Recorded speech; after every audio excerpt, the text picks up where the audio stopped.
Friend myself Ajit Sharma और आप देख रहे हैं Sharma ji NCERT classes. In this video we study about sexual reproduction.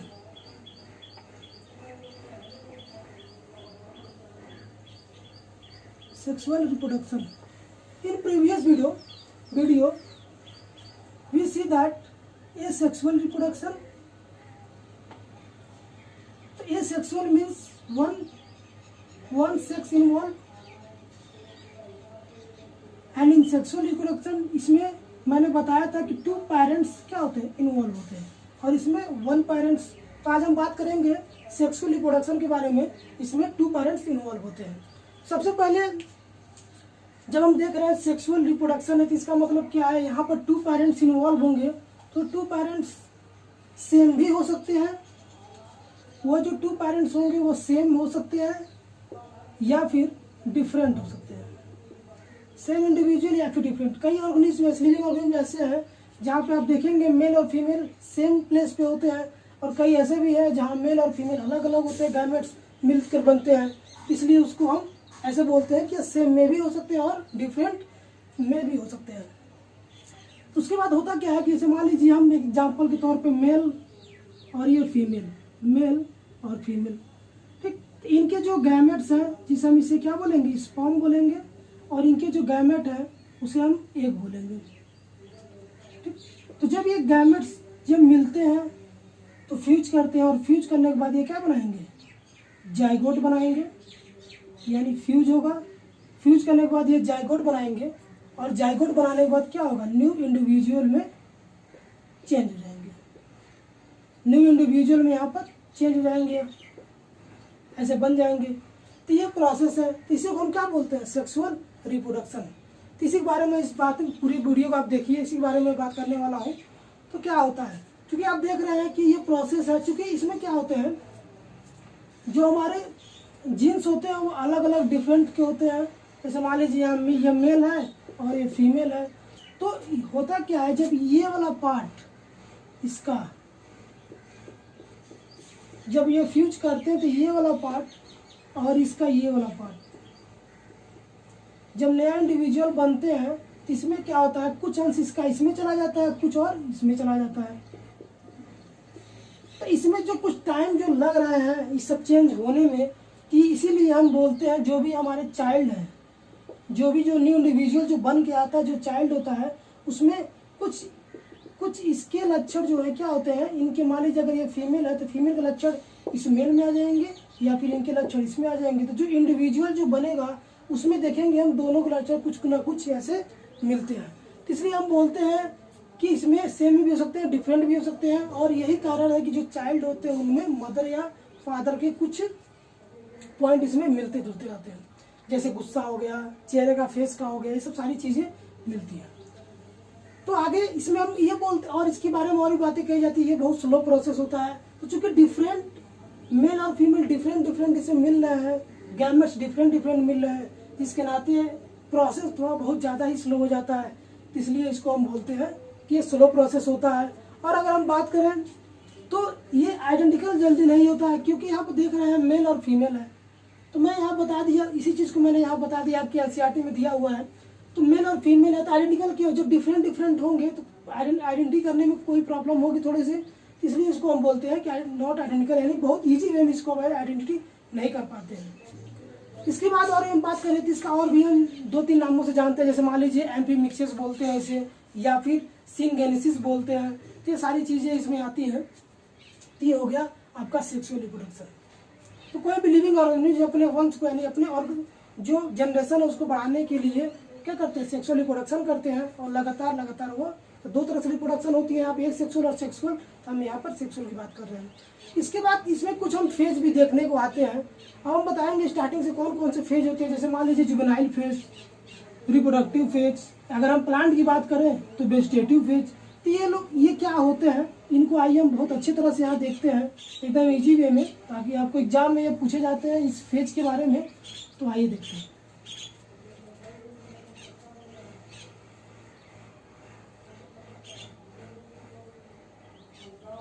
हम ऐसे एक ड्रा कर ले, ये आपका क्या है, बर्थ, यानी बर्थ से लेकर मैच्योरिटी तक, ठीक, जैसे आप मैच्योर अवस्था में जैसे हुए, यानी उस कंडीशन तक, उस उम्र तक जहाँ पर आप मैच्योर हो चुके हैं, यानी अब आप क्या हो गए हैं, सेक्सुअल रिप्रोडक्शन के लिए प्रिपेयर हो गए हैं, यानी जो आपके सेक्स ऑर्गन है वह सेक्सुअल रिप्रोडक्शन कर सकते हैं। उस एज तक का जो प्रोसेस होता है रिप्रोडक्शन तक का, रिप्रोडक्टिव फेज तक का, उसे हम बोलते हैं जुवेनाइल फेज। अब जब आप यहाँ पर रिप्रोडक्शन करने के लिए प्रिपेयर हो गए हैं तो इस फेज को बोलते हैं रिप्रोडक्टिव फेज। और क्या होता है, अगर हम फीमेल की बात करें तो 45 ईयर्स तक, 40 या 45 ईयर्स तक ये रिप्रोडक्टिव फेज चलता है, और लास्ट में क्या होता है, सेंसेशंस पीरियड आ जाता है, जिसमें क्या होते हैं, उनकी मृत्यु हो जाती है, यानी अब वह रिप्रोडक्शन नहीं कर सकते, तो ये कंडीशन आ जाता है। तो ऐसे ही अगर हम प्लांट की बात करें तो प्लांट में भी वेजिटेटिव फेज होता है।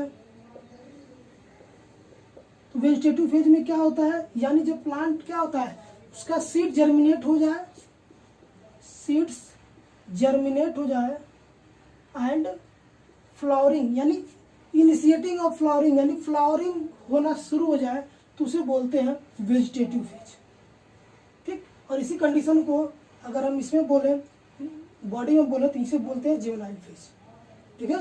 तो बहुत इजी वे में है, मैंने इसको बता दिया। एक बार और बताना चाहूँगा, जन्म से लेकर यानी रिप्रोडक्शन तक, यानी ये सेक्स ऑर्गन मैच्योर होने तक जो हमारी मैच्योरिटी है, यानी जो फीमेल में 13 से 14 ईयर्स पाई जाती है और मेल में भी 12 से 13 ईयर पाई जाती है, तो उसके बारे में हम कहेंगे कि अगर ये इतना तक हो गया, यानी अब वो मैच्योर हो गए, और उनके अंदर, यानी अगर हम फीमेल की बात करें तो उनके अंदर जो साइक्लिक प्रोसेस है वो शुरू हो गई, तो उसे हम बोलेंगे कि अब ये क्या हो गए, मैच्योर हो गए हैं रिप्रोडक्शन के लिए, ठीक है। तो ऐसे ही, तो उसे हम क्या बोलते हैं, जुवेनाइल फेज बोलते हैं। जब वो मैच्योर हो जाते हैं, मैच्योर होने के बाद जो कंडीशन आती है, उसके बाद अब रिप्रोडक्शन ये कर सकते हैं, तो उस फेज को हम बोलते हैं रिप्रोडक्टिव फेज। और लास्ट में जब वो फेज खत्म होता है तो सेंसेशनल फेज आ जाता है। तो आप लोग को समझ में आ गया ये चीज़। तो अब यहाँ पर मैं बता रहा था फीमेल की साइक्लिक प्रोसेस जो होती है, तो अगर मैं यहाँ पर इसी के बारे में चर्चा कर, अभी मैं इसको बताऊंगा। अगर आप और भी चीज़ देखेंगे एनसीईआरटी में, तो आपको कुछ प्लांट्स के नाम भी दिए गए होंगे, जैसे बम्बू हो गया, या फिर स्ट्रोबिलन कैंटेनिया हो गया।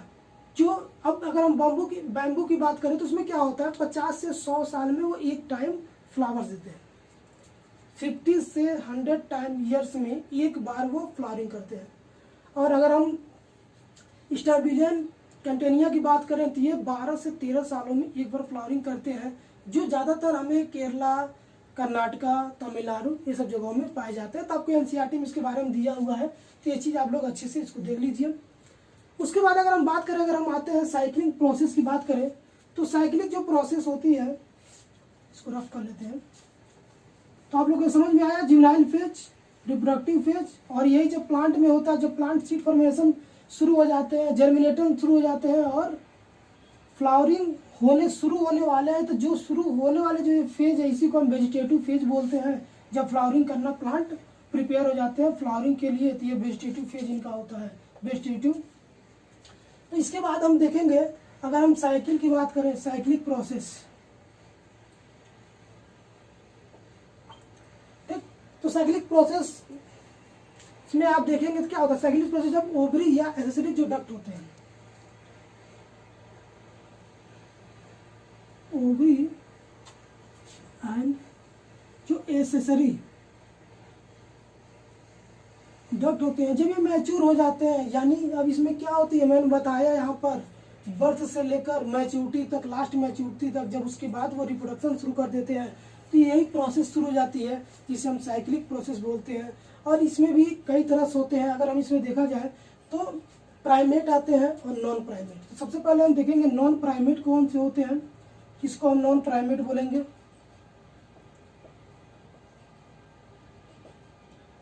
नॉन प्राइमेट और प्राइमेट दोनों में जो साइक्लिक फेज होते हैं उनको अलग अलग नाम से जाना जाता है।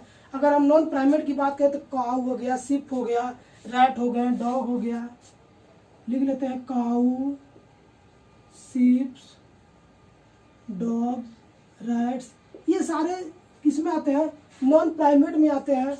टाइगर हो गया, नॉन प्राइमेट में आते हैं, और इसे इसलिए हम इसका नाम, इसका जो ये साइक्लिक प्रोसेस जो इनमें होती है उसे हम ओस्ट्रस साइकिल बोलते हैं, ओस्ट्रस साइकिल। लेकिन अगर हम प्राइमेट की बात करें, जैसे मंकी आते हैं, एप्स आते हैं, ह्यूमंस आते हैं, मंकी, एप्स, ह्यूमंस, ठीक। तो इसमें इसको हम बोलते हैं मेंस्ट्रुअल साइकिल। इसका मतलब क्या है, जो मेल जो फीमेल में जो होते हैं, जो प्राइमेट ये जो पाते हैं, यानी जो साइक्लिंग प्रोसेस होती है उसे हम क्या बोलते हैं, मेंस्ट्रुअल साइकिल, ठीक। अब देखिए, ये तो समझ में आ गया कि मंकीज में, एप्स में, ह्यूमंस में मेंस्ट्रुअल साइकिल होता है, और नॉन प्राइमेट जो होते हैं काऊ, शीप्स, डॉग, रैट, ये सबसे में ओस्ट्रस साइकिल, यानी इसी को इसमें ओस्ट्रस साइकिल नाम से जाना जाता है, और इसी को प्राइमेट में मेंस्ट्रुअल साइकिल नाम से जाना जाता है। इसके बाद हम बोलते हैं कुछ ऐसे भी होते हैं, प्लांट्स होते हैं जो सीजनल होते हैं, यानी वो सीजन में ही ब्रीडिंग कर सकते हैं, बाकी टाइम नहीं करते हैं, तो उनको हम सीजनल ब्रीडर बोलते हैं। और कुछ ऐसे भी होते हैं जो 12 ईयर्स यानी कभी भी रिप्रोडक्शन क्रिया कर सकते हैं, कभी भी रिप्रोडक्शन कर सकते हैं, यानी कंटिन्यूसली रिप्रोडक्शन करते हैं, इसीलिए उनको हम कंटिन्यूअस ब्रीडर भी बोलते हैं, ठीक। उसके बाद हमारा जो फेज आता है वो सेंसनिंग फेज आता है, यानी उसके बाद वो रिप्रोडक्शन करना बंद कर देते हैं, यानी ग्रोथिंग बंद हो जाती है, और धीरे धीरे वो पेड़, जिसे हम क्या बोलते हैं, बुढ़े हो जाना बोलते हैं, लोग बुढ़े हो जाते हैं, या पेड़ पौधे और उनकी पत्तियां गिरनी शुरू हो जाती है, तो ये सेंसनिंग फेज होता है। तो आप लोग को ये चीज़ समझ में आ गया होगा। इसके बाद रिप्रोडक्शन के जो सेक्सुअल रिप्रोडक्शन, कुछ इवेंट्स इसके हैं, तो इवेंट्स के अगर बारे में से जानना है, इसके पहले हम कुछ ये चीज़ देख लें कि इवेंट्स में क्या क्या चीज़ होती है। तो सबसे पहले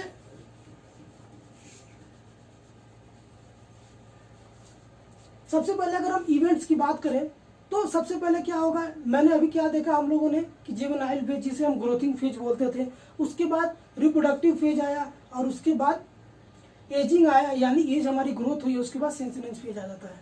ये चीज़ मैंने देखा। तो events of in sexual reproduction में क्या क्या चीज़ें होंगी इवेंट्स में, तो 3 इवेंट्स इसमें देखने को मिलते हैं। पहला क्या है, प्री फर्टिलाइजेशन, दूसरा क्या है फर्टिलाइजेशन, और तीसरा क्या है पोस्ट फर्टिलाइजेशन। तो प्री फर्टिलाइजेशन, फर्टिलाइजेशन और पोस्ट फर्टिलाइजेशन, तो इसमें क्या होता है, अगर हम प्री फर्टिलाइजेशन की बात करें, जैसा कि नाम है प्री फर्टिलाइजेशन, इसका मतलब प्री यानी पहले, यानी जो फर्टिलाइजेशन की जो पहले का जो प्रोसेस होता है हमारे बॉडी में, उसे हम बोलते हैं प्री फर्टिलाइजेशन। जैसे गैमेटोजेनेसिस, ठीक, गैमेटोजेनेसिस, इसे हम बोल सकते हैं गैमेटोजेनेसिस हो गया। इसके बाद हम देखते हैं फर्टिलाइजेशन, तो फर्टिलाइजेशन, उसके बाद पोस्ट फर्टिलाइजेशन। पोस्ट फर्टिलाइजेशन में क्या होगा, जो गैमेट्स बने थे उनका फर्टिलाइजेशन हुआ, और फर्टिलाइजेशन के बाद क्या बना, गैमेट जब 2 मिले तो क्या बनता है, जाइगोट बनता है। यानी जब पोस्ट फर्टिलाइजेशन की बात होती है, तो पोस्ट का मतलब होता है फर्टिलाइजेशन के बाद का क्या काम होगा उसमें। तो जब फर्टिलाइजेशन हो गया, जब 2 एग्स फ्यूज कर गए, तो उसके बाद क्या बनेगा, वहाँ पे जाइगोट बनेगा। तो जो बनने का ये प्रोसेस है, इसी को हम बोलते हैं जाइगोटोजेनेसिस। या अब जाइगोट बन गया तो धीरे धीरे और क्या उसमें बनेगा, एम्ब्रायोजेनेसिस। तो किसी भी चीज़ का जो बनने का प्रोसेस है ना, तो उसमें हम कुछ भी लिखते हैं तो उसमें हम जेनेसिस जोड़ देते हैं, ठीक। जैसे मान लीजिए गैमेट बन रहा है तो गैमेटोजेनेसिस, ठीक।